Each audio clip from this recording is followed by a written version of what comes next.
चंदेरी नाम का एक छोटा सा गांव था जो अपनी शांति और सुंदरता के लिए मशहूर था। गांव के लोग दिन भर खेती बाड़ी और अपने रोजमर्रा के कामों में व्यस्त रहते थे। लेकिन कुछ महीनों से इस गांव में एक अजीब सा डर फैला हुआ था। गांव के लोग कह रहे थे कि एक चुड़ैल हर रात आती और किसी न किसी आदमी को उठा कर ले जाती। यह चुड़ैल इतनी भयानक थी कि लोगों ने रात को बाहर निकलना बंद कर दिया था। हर किसी के चेहरे पर डर और चिंता साफ झलकती थी। गांव वाले इस चुड़ैल से बहुत परेशान थे। लोगों ने अपने घरों के बाहर नीम के पत्ते और नींबू मिर्ची लटका रखे थे ताकि चुड़ैल उन्हें नुकसान ना पहुंचा सके। गांव वालों ने एक तांत्रिक के कहने पर अपने घरों के बाहर ओ स्त्री कल आना लिखना शुरू किया, लेकिन वह उपाय भी काम नहीं आया। हर रात लोग अपने बच्चों को जल्दी सुलाने लगे और दरवाजों को मजबूती से बंद कर देते। गांव के लोगों ने कई बार मिलकर चुड़ैल को पकड़ने की कोशिश की, लेकिन हर बार उन्हें असफलता ही हाथ लगी। चुड़ैल की कहानियों ने गांव के बच्चों को भी डरा दिया था। बच्चे रात को सोए नहीं सोए कि डर के मारे जाग जाते थे। गांव के लोग डर के मारे कुछ समझ नहीं पा रहे थे कि क्या किया जाए। लेकिन एक दिन गांव का एक युवा रवि, जो कि एक फौजी था, वो कई सालों के बाद अपने गांव वापस लौटता है। लेकिन गांव में आने के बाद एक बात उसे बहुत अजीब लगी।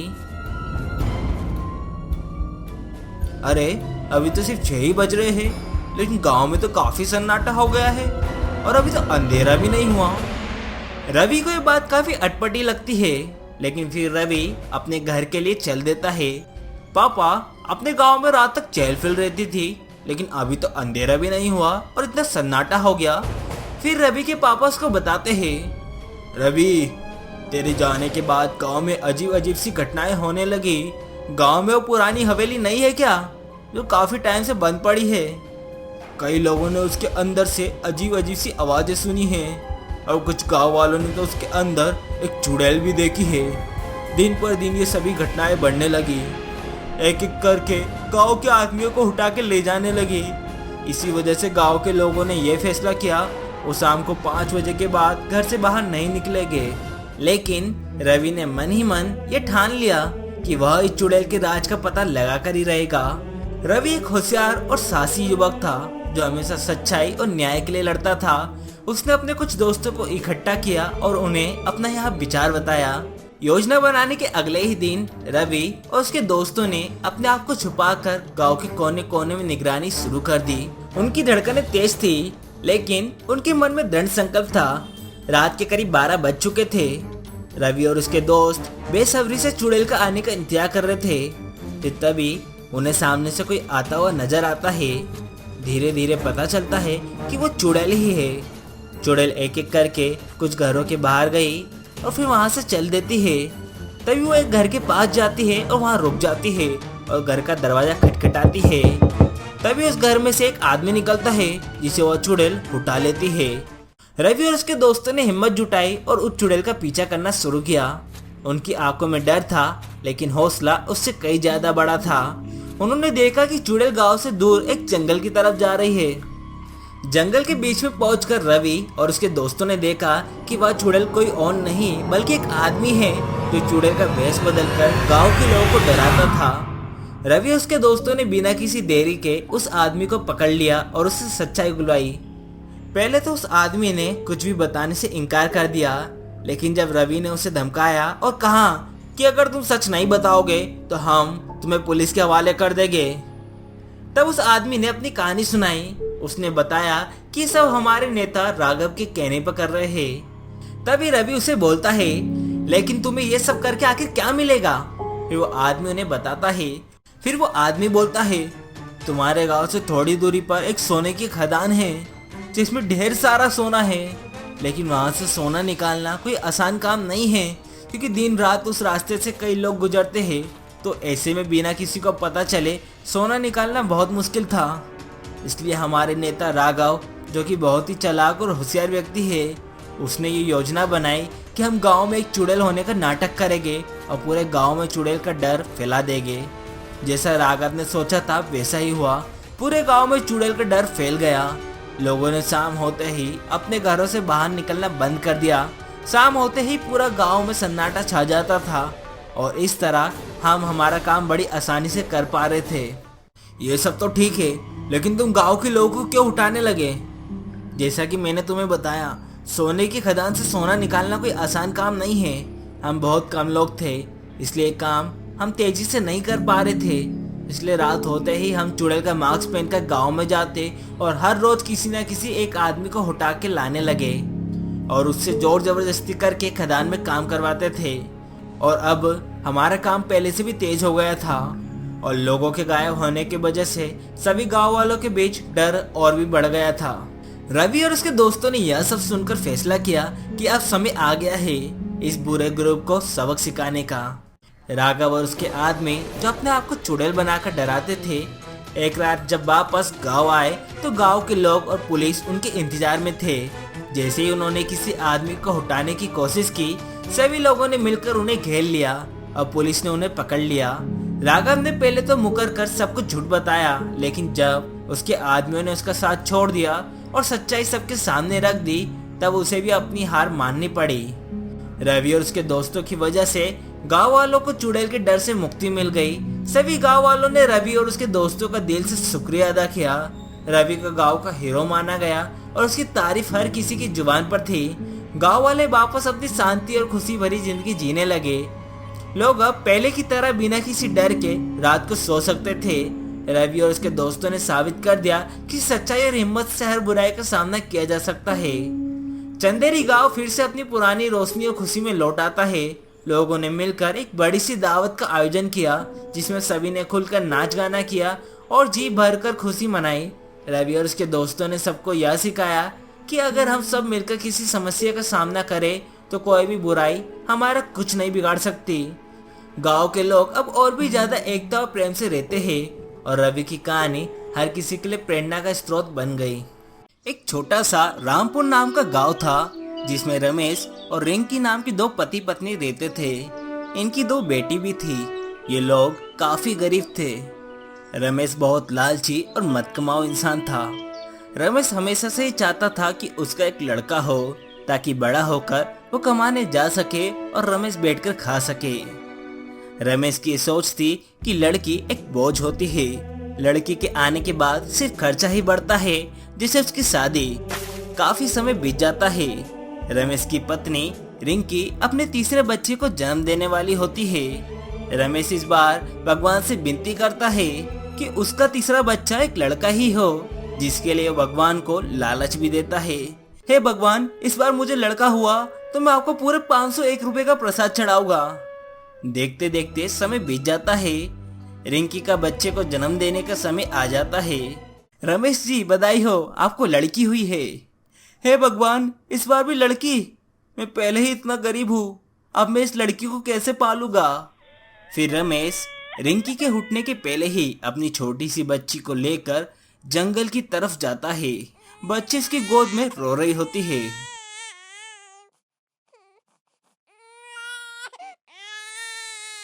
मैं जानता हूँ बेटी, मैं तुझे तेरी माँ से अलग कर रहा हूँ, लेकिन मैं क्या करूँ, मेरे पास इसके अलावा कोई रास्ता नहीं है। रमेश को अपनी बच्ची पर दया तो आती है, लेकिन रमेश के मत कमाऊ होने की वजह से वो काफी गरीब था, इसलिए वो अपनी इस बच्ची का पालन पोषण नहीं कर पाएगा। ये सोचकर वो इस बच्ची को वहीं पेड़ के नीचे रखकर वापस गांव चले जाता है। रिंकी के होश में आने के बाद वो अपने बच्चे का पूछती है, तो रमेश उसको झूठ बोल देता है कि उनका बच्चा नहीं बच पाया। वहीं दूसरी तरफ वो छोटी सी बच्ची जंगल में अकेले जोर जोर से रो रही थी। बच्ची की रोने की आवाज सुनकर उस पेड़ पर रहने वाली चुड़ैल जाग जाती है। कौन है ये जो इतनी जोर जोर से रो रहा है? चुड़ैल पेड़ से नीचे उतरती है और देखती है, अरे ये तो एक इंसान की बच्ची दिख रही है। मन ही मन चुड़ैल बहुत खुश हो जाती है कि आज उसको इंसान का मांस खाने को मिलेगा। आज तो मजा आ जाएगा। चलो, आज के खाने का इंतजाम तो हो गया। लेकिन जैसे ही चुड़ैल उस बच्ची को मारकर उसको खाने वाली होती है कि तभी वहां पर नागिन चुड़ैल आ जाती है। रुक जा दोस्त चुड़ैल, इस बच्ची को क्यों मार रही है? तुझे इस छोटी सी बच्ची पर जरा भी दया नहीं आती? छोड़ दे उसे, देख कितनी मासूम और प्यारी है। नागिन चुड़ैल की बात सुनकर चुड़ैल जोर जोर से हंसने लगी। तू कब से इंसानों की दोस्त हो गई नागिन चुड़ैल? हट जा, ये मेरा शिकार है। आज तो मैं इसको खा के रहूंगी, नहीं तो मैं आज इसके साथ साथ तुझे भी मार दूंगी। थोड़ी ही देर में चुड़ैल और नागिन चुड़ैल में लड़ाई होने लगती है। दोनों में भयंकर लड़ाई होती है, जिसमें नागिन चुड़ैल चुड़ैल को हरा देती है। नागिन चुड़ैल, आज तो तूने मुझे हरा दिया, लेकिन मैं इतनी जल्दी हार नहीं मानूंगी और अपना बदला लेने जरूर आओगी।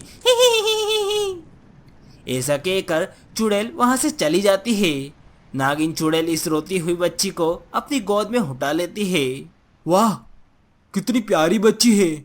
भला इतनी प्यारी बच्ची को कौन इस जंगल में मारने के लिए छोड़ सकता है? ये इंसान भी कितना निर्दय हो गया है।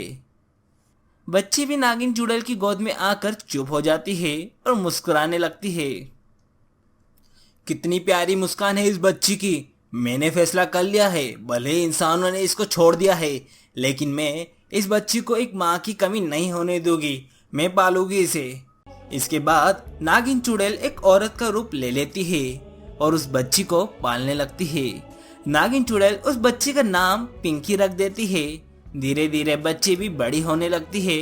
एक दिन पिंकी नागिन चुड़ैल के पास आती है और बोलती है, माँ, मैं अकेले खेलते खेलते उब गई हूँ। माँ, यहाँ से चलो चलो, हम पास के गांव में जाके रहते हैं। वैसे भी जंगल में हमारे अलावा कोई भी नहीं रहता। हम इस जंगल में अकेले कब तक रहेंगे? मैं जब भी इस जंगल से जाने की बात करती हूँ, आप हमेशा टाल देती हो, लेकिन इस बार मैं नहीं मानूंगी। हम पास के गांव में ही जाकर रहेंगे। अब तो आपको चलना ही होगा।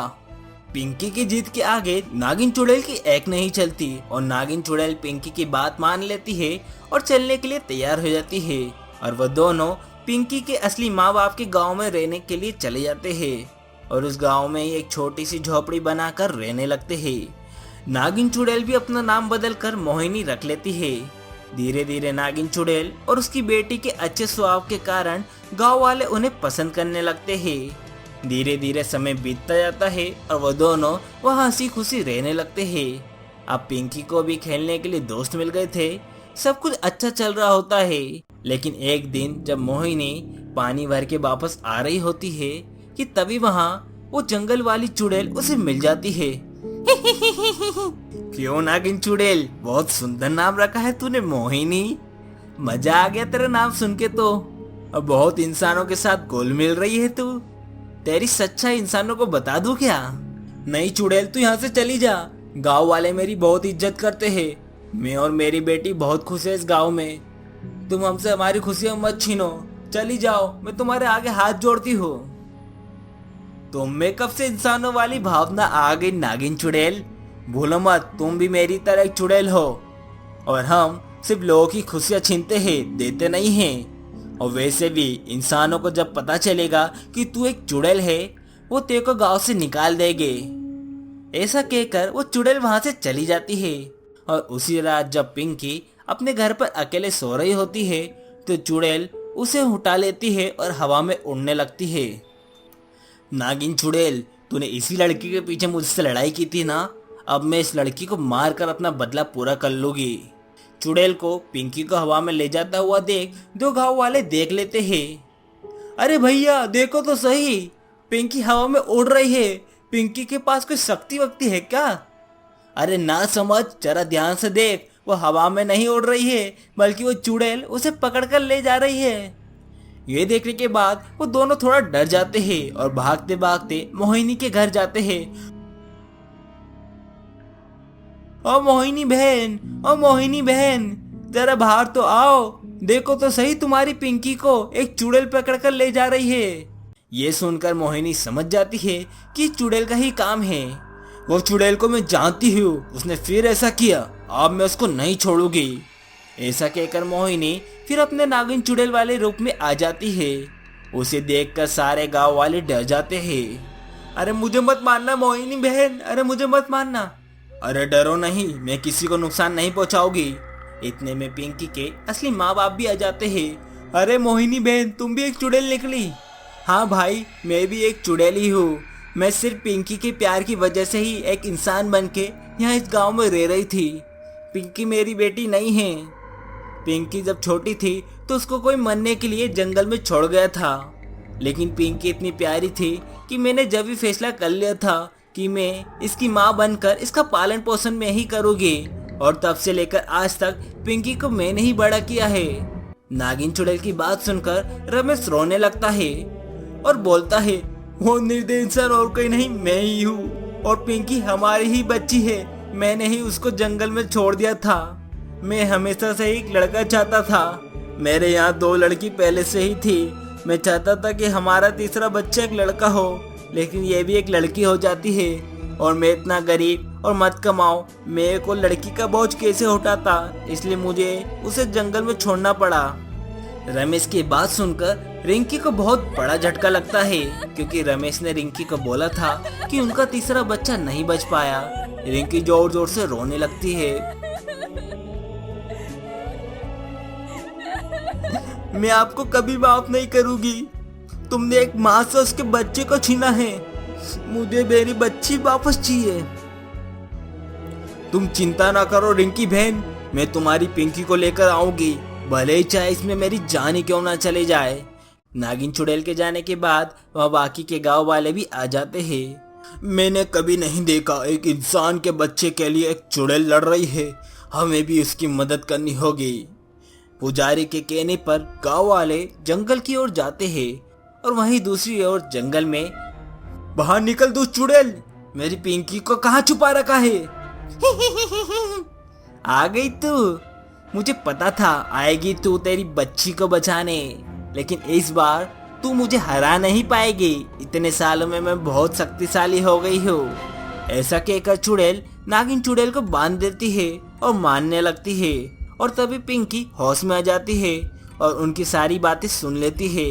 फिर उनके बीच में आ जाती है, नहीं नहीं चुड़ैल जी, प्लीज मेरी माँ को मत मारो। ये जो भी हो मुझे नहीं पता, लेकिन ये मेरी माँ है। वाह क्या प्यार है माँ बेटी का। नागिन भले ही तूने इसको जन्म नहीं दिया, लेकिन ये तेरे से बहुत प्यार करती है। तभी गांव वाले वहां पहुंच जाते हैं और पुजारी बोलता है, दुष्ट, तूने बहुत परेशान कर लिया इन दोनों को, अब मैं तुझे नहीं छोड़ूंगा। ऐसा बोलने के बाद पुजारी चुड़ैल पर गंगा जल छिड़क देता है और चुड़ैल वहीं जल जाती है। और फिर नागिन चुड़ैल पिंकी का हाथ पकड़कर उसके हाथ रिंकी के हाथ में दे देती है और फिर वहां से जाने लगती है। लेकिन तभी पिंकी नागिन चुड़ैल का हाथ पकड़ लेती है और बोलती है, माँ तुम कहीं नहीं जा सकती हो, तुम मेरी माँ हो। भले ही तुमने मुझे जन्म नहीं दिया तो क्या हुआ, लेकिन तुम ही मेरी माँ हो। फिर नागिन चुड़ैल मोहिनी का रूप ले लेती है और उस गांव में ही रहने लगती है।